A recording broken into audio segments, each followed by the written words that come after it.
আজকে বানাবো ডিম ছাড়া কেক। তো কতটা সফট হয়েছে তোমরা নিজের চোখেই দেখে নেবে।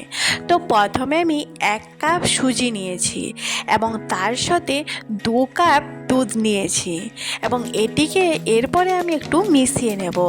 এখন দেখে মনে হচ্ছে যেন শুকনো শুকনো হয়ে গেছে, তবে পরে এটি পাতলা হয়ে যাবে। তার সাথে 1/2 কাপ ময়দা নিয়েছি এবং এটিকে আরও একটু ভালো করে মিশিয়ে নেব। যত ভালো মেশা যায় ততই ভালো হয়। তার সাথে 1 কাপ আমি চিনি দিয়েছি এবং এটিকে চিনিটি দিয়ে আরও একটু মিশিয়ে আমি ওই 30 মিনিটের মতো ঢাকা দিয়ে রেখে দেব। তারপর 30 মিনিট পর ফিরে এসে দেখো কতটা পাতলা হয়ে গেছে। এটিকে ভালো করে আরও মিশিয়ে নেব। তারপর একটু বেকিং পাউডার এবং একটু বেকিং সোডা দিয়ে আবার ভালো করে মেশাতে হবে। এটিকে যত ফিটতে পারবে তত ভালো হবে। ফিটতে হবে, অনেক বেশি ফিটতে হবে এবং ফিটলে এটি পাতলা হয়ে যাবে। তো দেখো আমি ফিটে নিচ্ছি।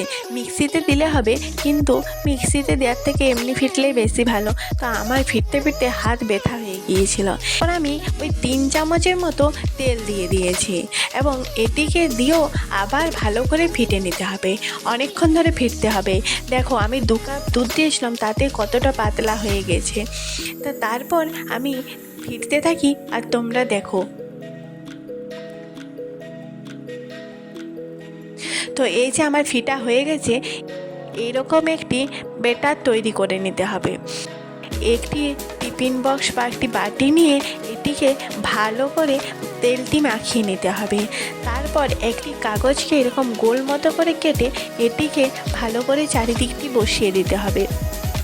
তারপর এটির ওপর আরও একটু তেল দিয়ে ভালো করে মাখিয়ে দিতে হবে। একটু বেশি তেল দিয়ে ভালো করে মাখিয়ে দিতে হবে, তাহলে ভালো তাড়াতাড়ি করে উঠে যায়, না হলে কাগজটি উঠতে চায় না। এরপর আমি ভালো করে তেল দিয়ে এরপর ওই ব্যাটারটিকে একটু উপর থেকে আমি ঢেলে দিয়েছি। হাত দিয়ে একটু এরকম করে দিতে হবে। এরপর একটি প্রেসার কুকারে বালি এবং 4টি পাথর দিয়ে গরম করতে দিয়ে দিয়েছি। ওই কেকের ব্যাটারের সাথে কয়েকটি চেরি ফল কেটে আমি দিয়ে ভালো করে সাজিয়ে দিয়ে দিলাম। গরম হয়ে গেলে ওই কেকের ব্যাটারটিকে আমি প্রেসার কুকারের মধ্যে দিয়ে দিলাম এবং ওটিকে সিটি এবং গার্ডারটি খুলে 40 মিনিটের মতন বসিয়ে দিলাম। একটি চামচ নিয়ে এটিকে দেখে নিতে হবে যে হয়েছে কি না। তো আমার হয়ে গেছে, 40 মিনিটের মধ্যে হয়ে গিয়েছিল। এটিকে আমি ডিশে নামিয়ে নিলাম। তো কত সুন্দর হয়েছে তোমরা নিজেরাই দেখো। এরপর এই কাগজটা কত সুন্দরভাবে উঠে আসবে দেখো। তো আমি সুন্দর করে কাগজের পুরো অংশটাকে ভালো করে তুলে নিচ্ছি। তো সুন্দর করে উঠে আসছে, কত সুন্দর।